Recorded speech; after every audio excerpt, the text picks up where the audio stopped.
Okay, let's do a little bit of Raw. There's only one thing I need to state.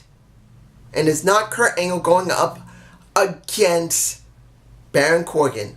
Or that they truly screwed over Rey Mysterio's work with Samoa Joe, who I will get to in a few minutes. This is about Ronda Rousey, Charlotte, and Becky Lynch. Now, I know everyone enjoyed the fight between all three of them because of what happened with the Riot Squad. And when it was over, Ronda Rousey won it, and then they started fighting each other. Then the police was brought in, and then they trashed an old Crown Victoria. I'm being honest here. That was the most dumbest thing they could have done. It is. You know the reason why they did it? Because honestly, they have no choice but to do it. Because they messed up the feud.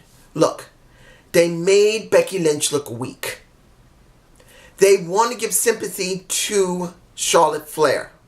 And they want to make Ronda Rousey an evil heel. Now, I know people say, well, Charlotte's a heel. Charlotte's not a heel. I know people say Charlotte's a heel. She's acting like a heel. But she's not a heel. She pretty much is the underdog in this.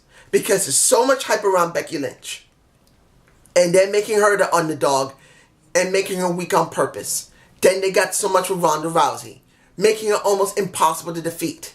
And then you have little Charlotte. Who's the third wheel in this scenario.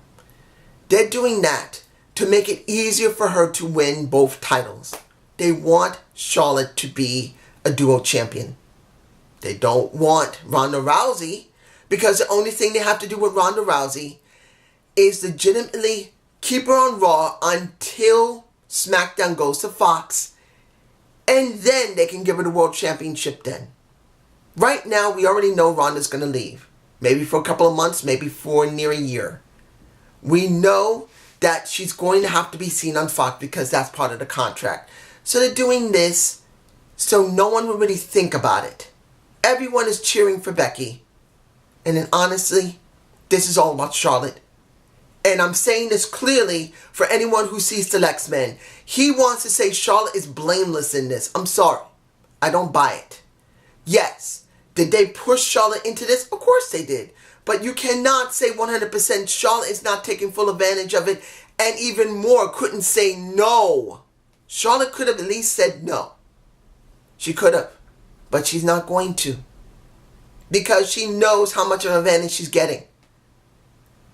I don't buy Charlotte being innocent in this. Zero. She's not innocent. And that's what I'm going to say about Raw. Smackdown Live. 1 week before WrestleMania. The matches on this thing were insanely foolish. I'm saying it. Was it a bad show? No. But they tried so hard to make it interesting. It made it insanely foolish. And then they made it predictable on top of it. Let's get started here. You got an 8-man tag, I believe. It was an 8-man tag? Or was it? Yes, an 8-man tag. The NXT of Ricochet and Aleister Black. The Bar. Rusev and Nakamura. The Usos. Really? I didn't think anything. In fact, this is what I was doing right before they finally finished. I was writing my notes and I knew that this was going to end up as a fatal 4-way. And guess what? Guess what? Alexa Bliss comes out in her cute little self. And she says, roughly speaking, as the host of WrestleMania, I have to come out here. Don't want to be here. But this is my job. Usos, you did an admirable thing that has a consequence. And now everyone you saw in this ring, you got a fatal 4-way with them. Really? Really? This is what we give the Usos. The best tag team. Look, I know people love the Revival, and I like them. People can say a lot about the Bar. They've been doing pretty damn good. But the Usos are the mainstay of the tag division on both shows. Not talking about what's going on in NXT. If they went to NXT, that'd be something entirely different. But honestly, the Usos are it. They're the be-all, end-all. Instead of giving them something special at WrestleMania, let's talk about the Iconics being so happy they're going to WrestleMania. And now that they know that, one, the Usos are getting a Fatal 4-Way. Now they're getting a Fatal 4-Way, and they're so happy to be the Iconics. I didn't care. And that's not because the Iconics didn't make me care. It's because the women's tag division is a joke. You've only had Nia Jax and Tamina go up against Bayley and Sasha. That's it. Yes, what happened on Raw when it came down to seeing that they did allow Beth Phoenix and Natalya get teamed up as well. But it's not the thing. The thing is, they've been champ a couple of months. They should have gone back and forth between SmackDown and Raw more than once. No, they've only been seen on Raw. They've only dealt with Tamina and Nia Jax. And that's been it. And now they have a Fatal 4-Way between them, Nia Jax and Tamina, the Iconics, and Beth Phoenix and Natalya. I have no interest. If this was a one-on-one match between the new champions of Sasha Banks and Bayley versus Trish Stratus and Lita, I would care about that. But what do they give us in WrestleMania? Another Fatal 4-Way. Then let the good times roll. You got now an 18-person mixed tag that devolved eventually into a little glimpse of what each of the Battle Royals are going to be, because everyone in there was from either Battle Royal, the Women's Battle Royal and the Andre the Giant Memorial Battle Royal. This is what you got. And the last person standing was, well, Jeff got thrown out by Asuka, which meant nothing. Because even if Asuka wins her prospective Battle Royal, what does it mean for Asuka? Every person who has won that damn cup has accomplished nothing. So I didn't care about this segment either. Let me see. The opening, I loved it. Now, I loved the opening. AJ Styles with Randy Orton with KO show. I loved it. No, Alexa Bliss does not like KO's stick. But the point of this is this. I knew, and I didn't really say a lot about it, between Randy Orton and AJ Styles. I admit I forgot more than a few times to say something about them. But I knew that these two were going to have a very strong showing at WrestleMania. It's obvious. You got something going on between AJ and you got something going on between Randy Orton. In actuality, there could be actual animosity there. You got an established talent in a Randy Orton who was built by the WWE. He never went to the Indies other than the developmental OVW. That's it. He came up with the crop of Edge, Batista. You got John Cena who came up with him. Everybody in there came up along with Brock Lesnar. All of them came up through OVE. No, now you see I'm thinking about Ohio versus everything versus Ohio wrestling.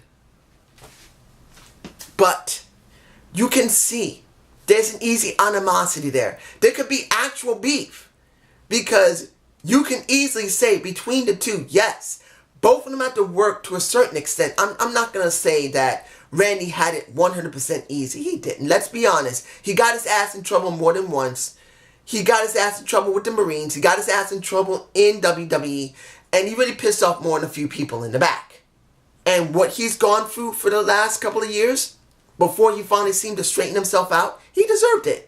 And then you got AJ Styles, who had to claw his way through New Japan Pro Wrestling, through ROH, through Impact Wrestling, where he stayed for many, many years. And honestly, Impact was not good, and he was a mainstay of it, making it mean something. You got two juggernauts that truly could have real life beef with each other. Not saying they do, but it could easily be there where one thinks he's better than the other. And then you stick them on Kevin Owens's KO show. And when you hear AJ Styles pretty much say, oh, you're an established guy, you think you're so great, well, you kind of fucked up. I'm sorry for the language. You kind of effed up when it came to messing up your wellness program. And then you got the Randy Orton saying that I didn't need to actually be in a damn bingo hall or a school making a couple of $100 and only being in front of 50 people. To be honest, even though many people from the indies do not get 100% mad at doing that because they know they have to earn it. But if you're in that position and you're known to have to come up through the ranks like that, and someone legitimately has beef with you saying, you know, you're nothing but a piece of garbage because you had to work in a bingo hall. And that person should respect you because they see you worked so many years and earned your right. You couldn't have legitimate beef. So this has automatic heat that people could see. And then when they had to fight, it was good. Then Randy Orton doing the RKO on AJ Styles was very good. Now, I don't normally like the excuse me, the RKO being done out of nowhere because it's been done so much. But in this respect, because AJ said it during the conversation that you think after so many years being in the WWE, and this is what he was talking about during the conversation of the KO show, that you couldn't pick up more than one move. This is it. He didn't say, you know what, I at least respect John Cena for having at least 5 moves of doom. You only got 1. And Randy Orton pretty much says, when it's that devastating, you don't need more than 1. That was a wonderfully well-crafted segment. I loved it. Here's something I didn't really care that much about and made me very angry. Miz. Sanity. Now, the opening with The Miz was good. As I've already said multiple times. Something in my eye. I've said it already and I'll say it again. People will like The Miz face turn because he's being a lot more emotional than he normally would be. Because this is about his family. This is about his father. This is about his wife and daughter. And it's emotional. But for me personally, he has to be a heel. He should be a heel. He should be having a WrestleMania match this coming week with Daniel Bryan, who should be a face. Because we wanted it last year, and we didn't get it last year. Now we're not getting it this year. And to be honest, I don't care about the feud between him and Shane McMahon. I just don't. Does not mean it's not been pretty well built. This is just my own preference of it. Because I think the Daniel Bryan-Miz feud would be 10 times stronger than the Miz versus Shane McMahon feud. And I commend Miz getting this opportunity with Shane. Shane doesn't just work with anyone. He really put some stock in the Miz. Michael Mizben's got some stock in that company. He's earned it. So I applaud him because he is the best modern heel that company has. Taken away from Shane McMahon. Taken away from anyone before the Miz. And there's been a lot of them. He is the modern day best heel they have. And I'm not taking nothing from Samoa Joe, who I'll get to in a minute. But he's the best. He's on top as a heel. And as a face, it just doesn't matter to me. And then what made things worse? Sanity. Eli. I believe I have a shot of him. He's in my face. Getting his ass kicked. Eli. Eric Young. Getting his ass whooped. After how many months upon months upon months of not seeing him and the rest of his crew. And then we finally get to see him before he got the beat down. Now again, he started getting his butt kicked in the ring. Shane comes out. Well, Shane doesn't come out again. He's standing up at the ramp saying he wants to watch. Then he says to Miz, you know what? One, I enjoy looking at your father. Here's my screensaver of him looking at his pudgy face. And then he says, you know what? Let's make this interesting. A Falls Count Anywhere match with Sanity. It's in my face. It's in my face. I'm letting this linger for a minute because I'm so damn mad. Now I'm taken away. I'm angry. You come. Shanti. This is one of the times I am going to do a Jinder Mahal. I'm trying to be calm. This is ridiculous that Sanity's been in the back for months upon months. I don't care if they've been on Superstars. I don't care if they've been on Main Event. I don't care if they even went to NXT briefly. They should be on Smackdown Live because that's where they're booked. And they've done nothing.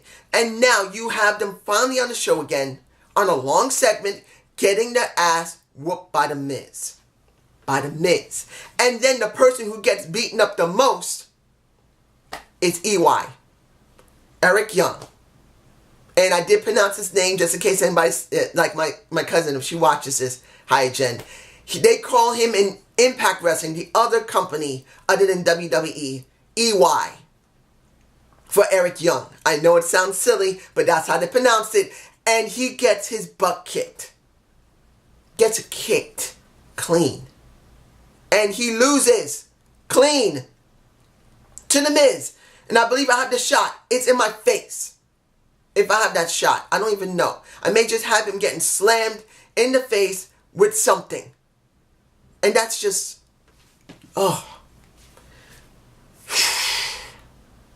And let's move on to the next segment that happened just after. And that's Becky Lynch getting out of a cop car, which makes no damn sense. Why would a cop bring her there?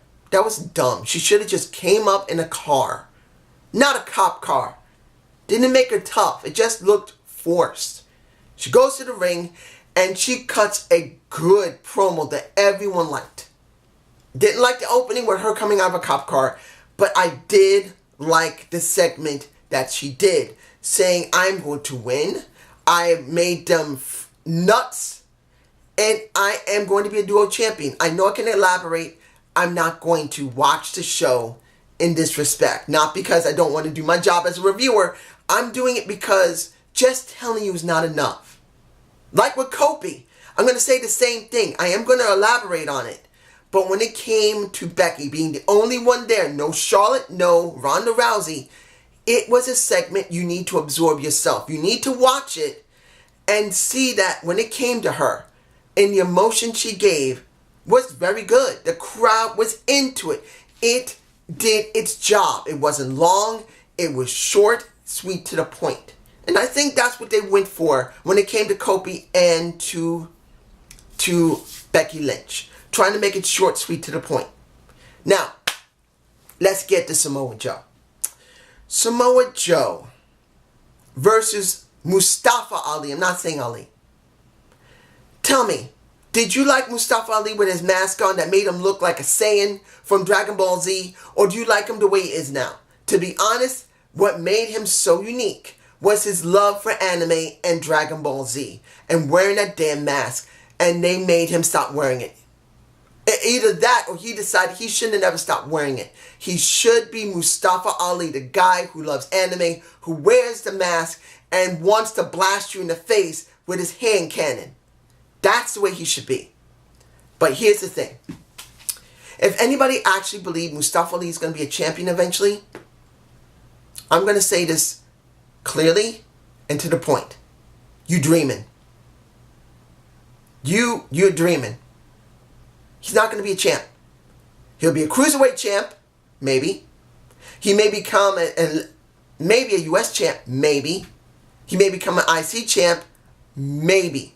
But a WWE champ or Universal champ, please. They're never going to let him have it.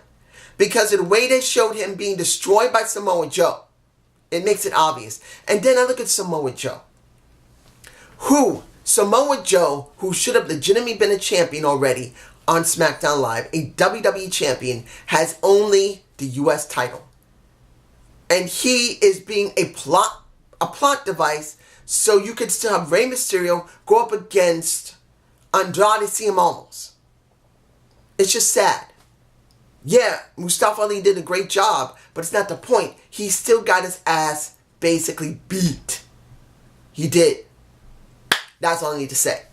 Now, finally, if I'm forgetting anything, I'm sorry. Am I forgetting anything? I don't believe I am, but if I am, I'm sorry. Final thing, the contract signing, Kofi Kingston and Daniel Bryan. Let's put this in perspective.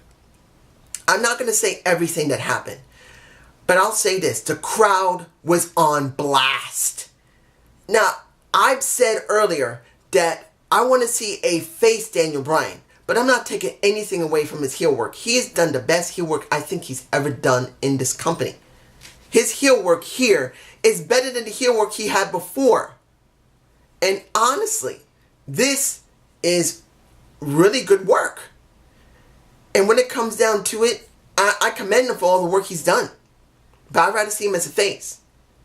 But am I upset that this is going on instead of Miz and Daniel Bryan? No. Because this is an opportunity for Kofi Kingston that I've already said in my video previously. This is Kofi's chance right now. Whether if you think he deserves it because he's black or because what I think is because he worked his ass off and he's really a good talent. And he's black. This is how can I say this? What he told him was honestly truthful. He said, everyone that's cheering for you is a parasite. Their dreams are going through you. But when things are finished, they discard you. That's how fans actually are. And when he said that, which is actually truthful, the fans went on blast. This was the best segment I can honestly say. They cheered more for Kofi than Becky, 100%. Becky's steam is mostly gone. But here, he destroyed Becky's cheering. It was massive. But then here's one thing that was a bit upsetting. Compared to Becky, Kofi had an extremely short segment. Not even 2 minutes. Like a minute and a half. I think it was about, a minute and 40 seconds? A minute and 50? And then they started to show when Miz and Mrs. was coming out. And I think it's there in my face. You could see it saying how much time is left. I'm not even sure if that's the exact time. I can't remember. But it was so short, but it was still powerful enough to convince people, and they cheered even more for him. Now, let's put this in perspective. Do I believe Kofi is going to win at WrestleMania? No. I do not believe he's going to win. And I don't believe it's because he's black. I just don't believe they put 100% stock in him. They'd rather have Daniel Bryan, someone that's established that they know will do something more than Kofi. I do believe Kofi has something that is tangible. That's different. And it will connect with the fans. But I don't believe the WWE is going to pull the trigger. Now, if I'm wrong, I'm thoroughly happy because then they realize they need to pull the trigger and try to go in a different direction. When it comes to Kofi, he is different. And I'm not saying he's great, but he's different. And that's what we need for the WWE, particularly if they're going, and they are going to Fox. They need a WWE champion on Fox that people will identify with. And Kofi may be silly. He may not be the best worker in the ring, but he's damn good. He may not be the best talker in the ring, but he's damn good. He may not be good across one of them, but all together, he's truly good enough to make everything work. But this is my point of view. You guys tell me below. Have a good day. Have a good night. And leave a comment. And I don't normally ask, but you give me a like. I don't like doing that, asking people for likes. But just this once, I want to at least ask it because I like to see maybe the stupid algorithm will allow me to be seen by at least a few more people. Because remember how the algorithm works. You got to have more likes than anything. Peace.